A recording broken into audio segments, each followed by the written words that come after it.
Ya jadi ulama usah ngape, ilmu akeh tapi biasa wae. Kayak ulo biasa mbek wong. Ulo biasa. Ulo nek diceruken wong ora ngerti sing ulama ndi ora. Lah iki akad kole Habib Anis kula jak akad-akad mriko. Ya wong ora ora bedane ndi sing Gus Bayu kan padha wae. Tendangi wong wis padha wae. Ulama ketara nek ngomong hukum lagi ketara. Malah kadang sekarang ulama lebih meyakinkan. Nah, tapi yang pernah teman-teman kok kayak mikir hukum berat. Mane cara kula niki penting kula utara nggih. Kowe nek ora cocok tahlilan 40 dina wis ngomong ae kira cocok model harinya. Tapi ki aja menolak kalimat la ilaha illallah iku disifati kanjeng Nabi kalimat thayyibat. Wong Nabi nyifati thayyibah, kalimat yang suci kok nyifati bid. Soal ora cocok wong sebut. Misalnya kamu bilang saja wong mati wis sangu amale lha apa didongakno barang. Tapi ben ndonga ora usah ndonga. Wis ora usah biasa wae. Kula lah mbok dongakno ora seneng. Kami yakinkan. Karo dene swarga butuh dongamu ora ono swarga padahal pangeran apa mbok dongakno barang. Ya tapi kowe donga aku ya seneng. Senenge wis mau lah timbang nyanyi-nyanyi rame-rame sadok ngono. Mandi ora pokoke donga. Saya ulang lagi ya. Makanya Quran itu melatih logika sampai seperti itu. Am khalaqus samawati wal ardh la yuqinu sampai terus diulang-ulang. Am khuliqu min ghairi syai'in. Kalau mereka merasa Tuhan enggak apa-apa, tapi buktikan mereka ini wujud sendiri tanpa sebab. Atau begini, kalau mereka tidak tahu sebab pencipta langit bumi, mereka sendiri suruh yakin kalau mereka adalah penciptanya. Am humul khaliqun enggak apa-apa.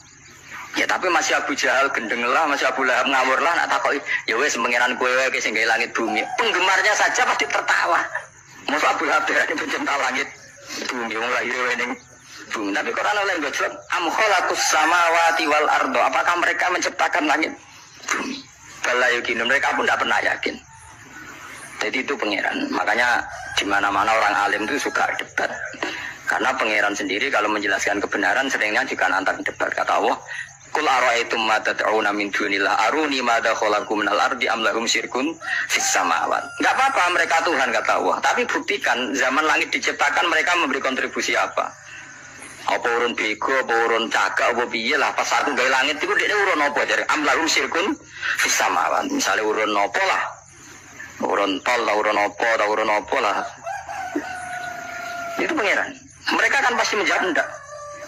Terus itu nih kita bimbing qobliyada. Kalau kamu nggak percaya Quran sebagai kitab nggak apa-apa, tapi buktikan kamu punya kitab tandingan.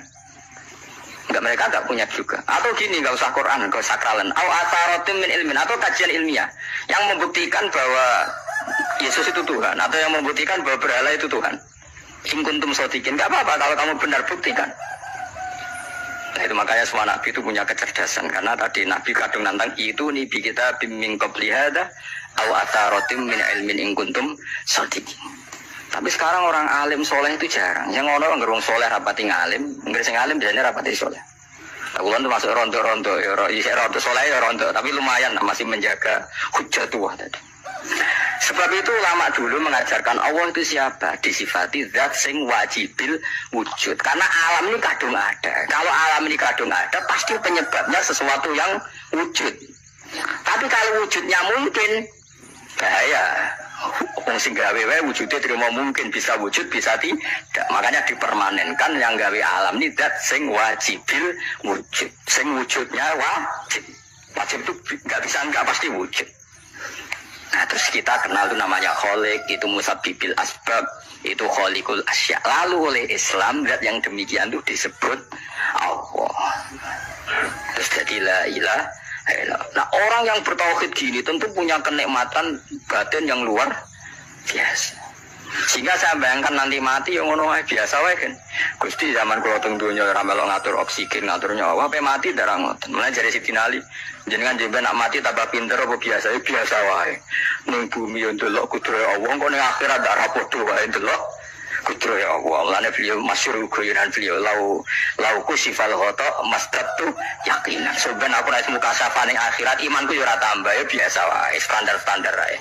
Maksudnya kowe ning donya ujung-ujunge paling pokok ya menyaksikan kudratullah, sampeyan ning akhirat ujung-ujunge paling pokok ya delok kudratullah. Ning donya saiki Allah ya matlubi sing kita cari, sampeyan ning akhirat ya Allah lebih. Paham ya? Artinya hukum dunia dan akhirat itu sama. Kita di dunia golek ridhanya Allah, di akhirat dia golek apa? Ridhanya Allah. Nah, soal kecil itu, tapi di akhirat tak masalah, pun rokok masalah. Itu utang ditagih ya masalah, beres suwi ya masalah. Ya biasa, jenis makhluk anane masalah. Saya oleh di masalah itu pangeran jadi masalah biasa wae. Makanya kalau suwun ya jogeman gedeng ulama. BP ulama itu sing iso nerangno. Mulane ngendikane ulama-ulama itu kemampuan Quran wal kitabil mubin. Kitab sing mampu memberi penjelasan itu sing iso maris ulama. Coba zaman semenjak ngaji saya inilah contoh paling gampang. Sampeyan ngapalno la ilaha illallah itu kan kelihatan biasa. Biasa sampai ngantuk, kadang gremeng sing mimpin tahlil macam-macam lah. Pokoknya nak ora barbar semacam-macam. Oke lah itu kamu gedeng manusianya enggak apa-apa. Kadang memang kalau tenan. Memang kalau tenan dekne wong sering kula takon, kula nak kiai lah, sering jejer kiai. Wis tahlil kan kula wani kok, wis tahlil sango di akeh sungkan cepet. Kowe goblok kemen seneng sing iso bulbet nek mangkel wong sak menambani sing kesusu. Tapi nak sing mimpin kula tetep cepet. Semudang lah masuk sangan akhirnya tetap cepet. Kok betul nabi tetap mandi nak aku malah. Aku nasi malah mandi ya. Jadi di daerah saya itu ada mitos. Sama ngerti Istanbul Quran kecil itu, sing jari ini simat itu. Tapi jari ini saya ini di produk yang putus kadang Slawewu kan ini. Jadi di Kliwon itu regane pimpinan Slawewu itu kayak kuno kan. Tapi mau Slawewu orang sing asli. Nah itu sebenarnya yang asli itu hanya 5 atau 9 itu sing gawe niku jenenge Kaisar Bini yang terkenal jadul. Itu sing asli. Ya tapi akhir wong yang klaim asli ya karek maklare lah. Tapi jelas itu dicetak masal teng Kudus Slawewu. Pasar Kliwon kata lah teng ndi kan. Oh. Wong aja kula dagangan Istanbul nak kula sak-sak. Sak-sak tenan niku. Tak kompas. Tapi nak ngetul sitok-sitok, orang kerja agar orang tak kayak ngono, kurang ajar. Nah itu ceritanya itu, dia itu terkenal jaduk. Singkat cerita diundang tahlil orang mati. Ya kayak Pak Khalil Bangkalan kan orang-orang keramat. Bilang gini, ya dong ya undang aku akeh jeng Bismillahirrahmanirrahim. Wes bapak-bapakmu di sepuro pangeran. Mulai. Yang punya rumah itu mangkalnya bukan main karena di sebelahnya sapi. Dikira kalau di sebelah sapi kan tahlilnya gayeng suwi. Lama-lama gremengnya tuan rumah ini si kiai tadi dengar. Terus balik nah, ya ngene aja. Kon buktekno nak tahlilku banding wek sapi nih. Kon ngetok wet apa lho ngetok. Ketok kon nggih timbangan. Sing sitok kon nyancangi sapi urip kumpul di. Sing sitok kon kosong. Menapa digopo?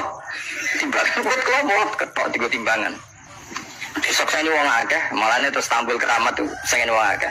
Dekne muni bis wis jumpat sing sapi kalah. Lho bis tok jumpat mau. Bismillahirrahmanirrahim. Saking kerawate muni bis wis jumpat. Akhirnya gue ambil mustas, gue bener tekam. Semenjak itu dia nanggur di tanggal Bismillahirrahmanirrahim. Gue serang gemeng mesti gue sepeda.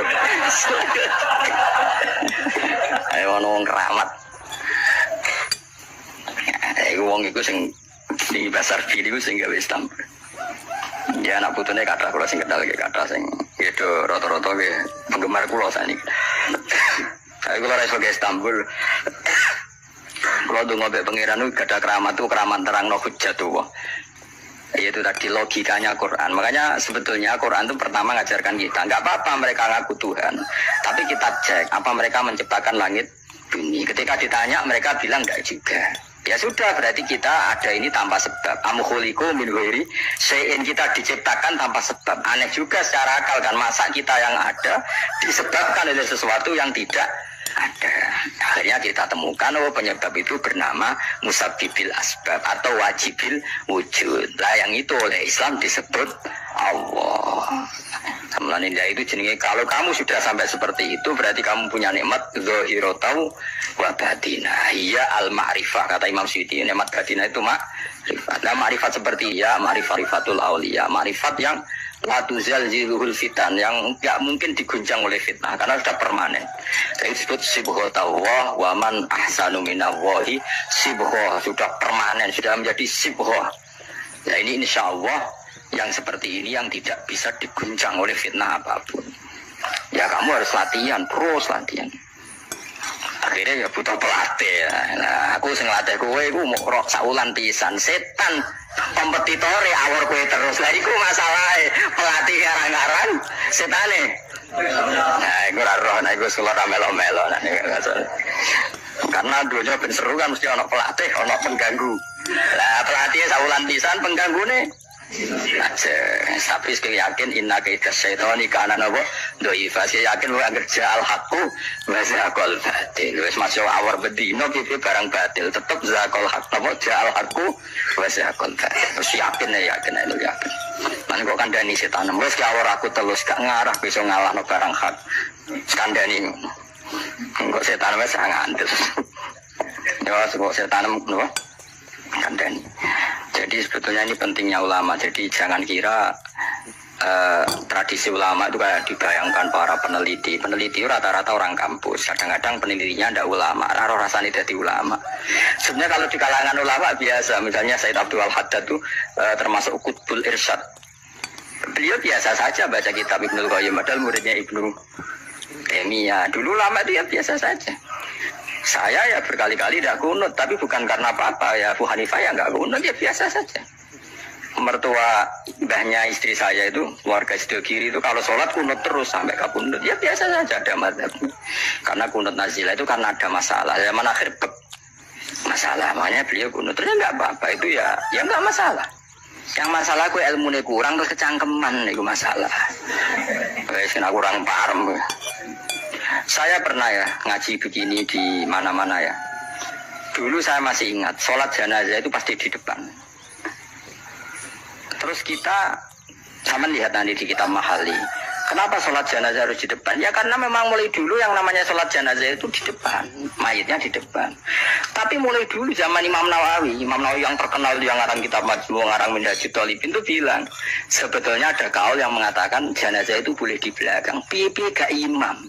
Kok wajib gue ngarep bangun imam tapi masuk akal loh, masuk akal tapi aja praktek. Ya mau gue ngomong masuk akal tapi masuk akal ora imam lo wajib gue ngarep cuma alasannya apa? Kok sewajib udah kok ngarep ora? Nah sekarang terbukti kayak buat di Arab Saudi. Di Arab Saudi era dulu itu setiap jenazah itu kalau sholat diletakkan di depan dekat Ka'bah. Singkat cerita tahun 84 atau berapa ternyata itu senjata laras panjang. Jadi senjata laras panjang dibungkus pura-pura apa? Jenazah. Setelah di depan ternyata senjata terus dipakai pemban. Ya, tapi akhirnya agak banyak korbannya memang dilindungi Allah. Semenjak itu trauma sekarang tuh sampean kalau sekarang haji atau umroh kan tiap badal matubah kan ada sholat jenazah. Itu jenazahnya di kamar jenazah nggak di depan, artinya kan di belakang musolli ya Pak? Di belakang yang sholat. Nah ini alhamdulillah itu zaman Imam Nawawi termasuk sudah mendiskusikan itu. Ada kemungkinan yang kita sholat itu di belakang kita. Nah, kalau di Arab Saudi semuanya dipaksa di depan, awang kaji rasido kaji. Sumati wakil amin gak kok ngarep ya. Gak sido tolak wong. Bukan jenazah. Nah Indonesia tuh nak kaji mati biru aja. Kabeh ditakok ngarep. Ini pentingnya ulama. Dulu biasa ulama meskipun kita di Indonesia rapur marah teknologi, kita kobalawo minamikum takobal. Karena saya pernah ngalami di kampung saya itu kan biasa kalau mayat itu kan biasanya nggak lor, sikilnya gitu, madep kiblat. Makanya gitu lah orang madep kiblat pokoknya sirain yang lor, sikilnya gitu. Oh itu sudah berpuluh-puluh tahun, mungkin ratusan tahun sudah.